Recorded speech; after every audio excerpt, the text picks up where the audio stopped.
if you guys have been following me and looking at my Instagram and following my designs and seeing my patterns, you'll know that I just love anything that is really trendy, anything that just sort of pops up that I like, I will make. So when this top popped up, I knew I had to make it. It is from Cezanne. I hope I'm saying that right. And it is a beautiful knitted top, and it has this really nice cinched waist and really nice front. It looks a little loose, looks a little like really casual, and that's so typically French.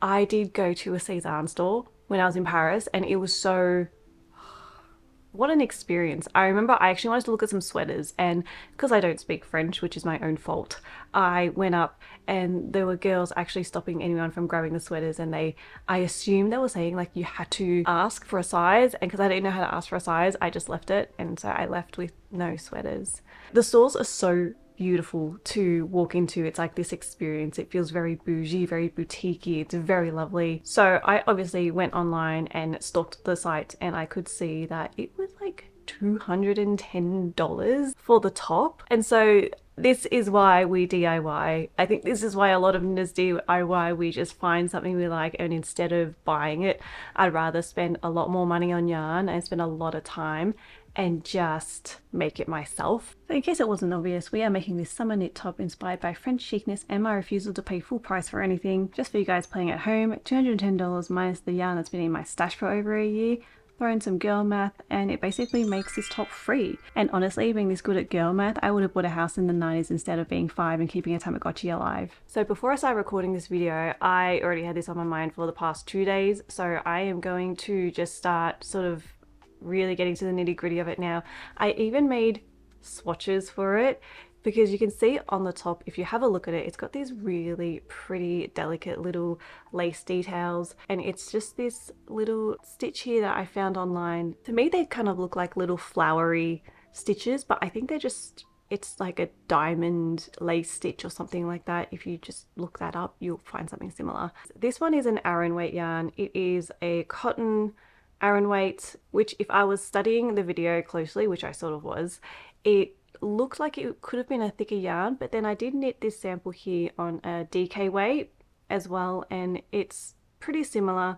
To be honest, I'm probably going to go with the Aran weight yarn because I kind of want it to be a bit of a quicker knit. I also think that I might have other ideas for my DK weight yarn, like something else, because I have a lot of this yarn. Essentially what I'm saying is I'm going to use this yarn from my stash because I'm trying to stash bust this year. If you've watched my last few videos, I am stash busting. We are going to keep with that trend with everything that we do. That includes designing. So, okay, this neckline is stumping me at the moment because right now I'm trying to figure out how to make it similar to the design where it's sort of plunging, but I don't want to plunging too much. I don't think I want that because it's got a bit of positive ease as well. So we don't want it to be too out there. Like, I obviously don't have that problem. I think the best thing for me to do is just to cast on and then see how it goes, because sometimes it just needs to be out, because you can write it all up like I'm trying to spreadsheet this, but sometimes it's just easier just to get it out on the needles and do it. So on the Cezanne website, they are using cotton in theirs, so I am using cotton in mine too. Plus it's got some positive ease, so you don't have to worry as much about it stretching as if it was like a negative ease thing where something would stick to you and stretch out and then never fit you again, ever. I'm only a couple of inches into this back, and I remembered I also had to do this little daisy, the diamonds thing. I keep calling it daisy. I feel like it looks like a little flower, like it's a little cute flower thing, and that looks really cute. But what happened here? It's got like an extra hole somewhere. That's the extra hole, that one there. I'm gonna frog it. I'm gonna turn this into a positive because, to be honest, I messed up on the side here as well, on the edge where I'm doing like an I-cord edge just as I go along, and I don't know what happened here. Like, it looks a bit dodgy on the end there, so this is a good thing. This is a good thing. This is fine. I'm fine. So I started watching Succession and I completely forgot to just sort of record what I was doing, but I did have to frog this a few times actually tonight, and I just kept making mistakes on the lacy part, but essentially I ended up getting that back piece done. So the thing I could not figure out before was trying to work out the increases for my armhole here for my front, at the same time as working out increases for the neckline, at the same time as making sure it matches with the back, and then at the same time as making sure that it wasn't going to create such a deep plunge in the front here. So those were a few elements that I was trying to figure out, and I think I may have gotten it okay. I think it's gonna be okay. Based completely off of that and not trying it on at all, I'm gonna go ahead and work this side now and then join it all together and then see how we go. This is generally how I work, is just on hopes and dreams, and also because Suddenly 30 is on, and it is like one of my favorite movies. I think in the US and other places it's called 13 Going on 30, but in Australia it's called Suddenly 30 for some reason. So yeah, that's what I'm gonna do.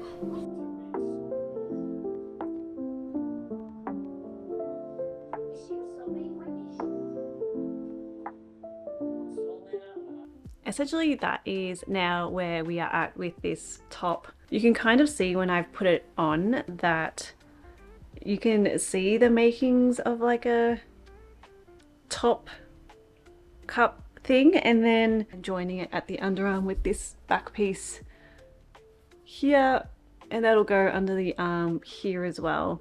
That looks like it might be like a little tighter than I thought, but I'm gonna measure this. I actually have not measured this back. I should have measured this back first. Okay, I think it's like a little bit shorter than I expected, maybe like half an inch shorter, but maybe blocking will fix that. I'm always thinking blocking is going to fix everything, so I guess we'll wait and see. So if you guys have worked my patterns before, you'll know now that we're at the part where we join all the pieces together. So I've already got the needles here, I've kept them on. I'm going to join around here to the back piece, continue knitting, and then join that to this other front piece, and then keep joining it. And then on top of that, I'm also going to cast on for the front button band here. I've just realized now that the join row that I have is also the row where I have to start the little lace pattern again. I have to begin my lace pattern for this next 6 rows. So I've had to go back and actually count out the stitches because I guessed where I was going to sort of place them. I didn't really account for that early on, which I should now, but yeah, now I've gone like from the back piece and then I've had to spread it out over the rest of it. So I'm going to have to figure that out as well on top of this. Okay, that's easy. Oh, I made a mistake in this one. It should look like this with the holes, and it looks like no. But looking at where it's placed, it's like near the underarm, so maybe no one will notice it and I can fix it later, but I don't think I'm going to go back. Or should I go back? Okay, so I'm missing this yarn over here, so I need to make a yarn over and then continue on here. It worked. Oh, I'm so glad that worked. You know, I was thinking the whole time about whether or not I should go back or not. I was thinking like, okay, if I don't go back, I'm going to regret it and I probably won't wear it ever, and then I'll be spending so much time trying to like take photos of it and cover it up, you know, do weird armpit things like something like that. So I'm really glad that I went back and fixed that. It's just such an easy thing to do. Sometimes you go back 1 or 2 rows, but how many times have I gone ahead and knit something and then been like, oh, I'll go back and fix it later, and then I don't, and then I really don't like the end result of it. Yeah, I end up not wearing it or something. So if there's any like knitting things I do, it's like I think future me will take care of it, but future me is very unreliable, much like past me and present me. Sorry, I just had to watch the end of the Bomb Beautiful there. I know I shouldn't read into it, but honestly, the storyline with Liam and his brain tumor is getting a bit... This is now all attached, and this is a proof of concept now. My only concern at the moment is just this underarm area. It is sitting sort of just at my underarm right there, and I think I got all the numbers right. The gauge is right. I think what it is this I-cord edge is actually pulling it in a bit more than I expected. But overall, it's like a very neat and nice edge, so I don't really want to get rid of it. So I have to account for that. I think if I make another one, I'm going to have to account for the fact that the I-cord edge will pull it a bit. So it will make it a bit tighter, meaning it gives me more room to actually increase where I was struggling. And I can have a look here and see if that is going to be my button band there. That means that the drop here isn't as much as I thought it would be. So I can give myself probably another inch or so before the drop becomes like too much. But at this stage, I think this is like quite nice. It's coming along quite nicely.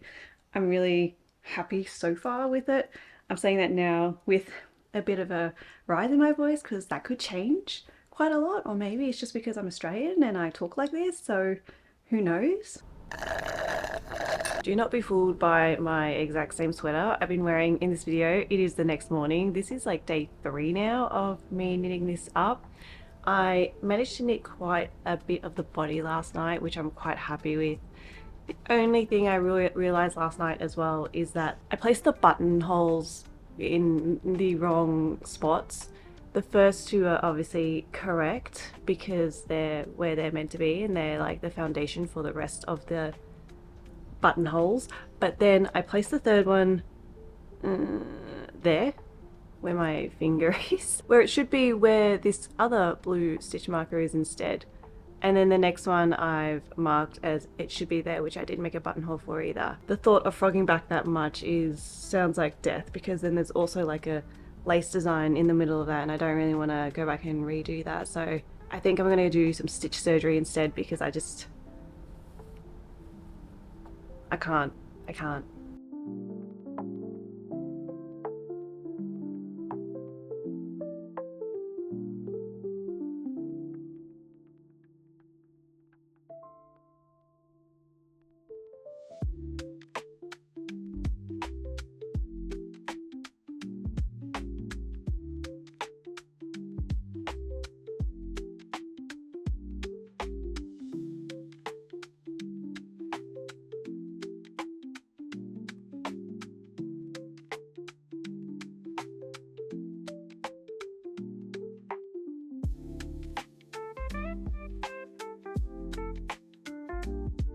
This is not perfect at all, but it is at least some sort of like hole, and it'll mostly be covered by a button anyway. So now I've tried on my piece to see where I've worked down to, and I am up to here. I think I want to do maybe another couple more rows, and then I can start working on the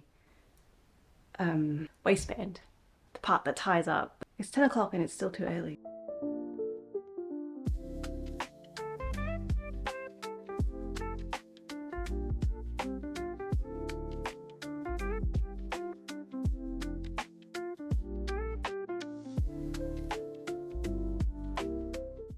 So now I've tried this on, I wanted to see how the ties tied up. I have a confession to make. I did not record much past this point, and to be honest, I had made what was now considered like a giant wearable gauge swatch. It just wasn't quite right, and rather than pretend it was, I decided to regrade the entire pattern again, knit up version 2, rather than drag you through every stitch of the process again. The short version is that I dove back into my stash and chose this really nice rust colored yarn, which is so French, and then I started knitting.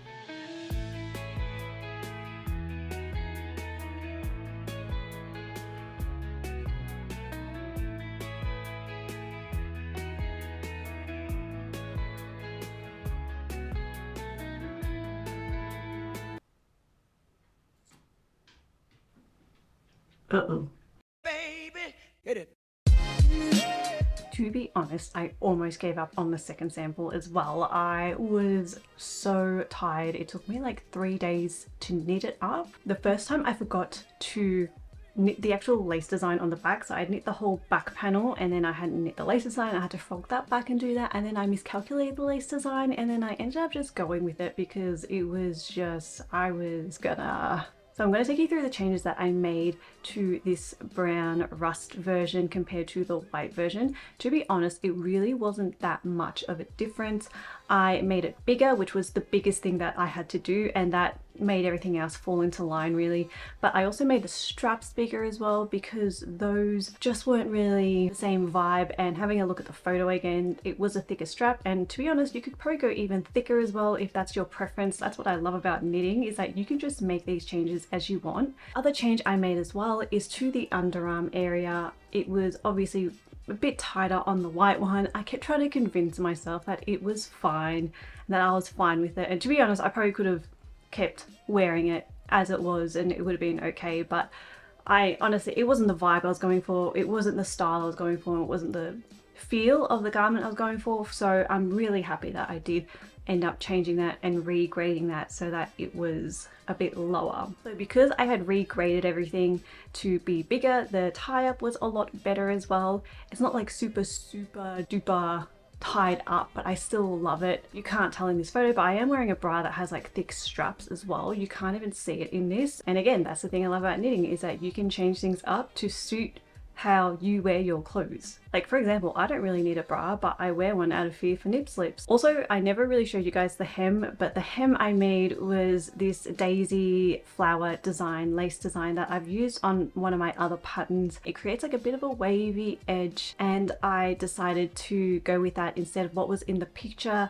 In the picture, it looks like a 1x1 rib sort of design, and I didn't love it, so I decided to go with this. I thought it was a bit more floral, a bit more summery, a bit more fun, and I think it suited the lace design really well. I decided to go with these small rustic buttons on the front. I thought I was going to use some white ones instead, but I decided to go with these because I thought it made it feel kind of boho chic as opposed to like fashionable chic. That was just my personal decision. I would have liked if these buttons were a bit bigger, but I liked the color more than I liked the size. Like the size didn't bother me here, so I think it worked out really well, and it gives it like, yeah, just that really French chic sort of look that I was going for. For the white one, I kind of decided to just leave it without buttons.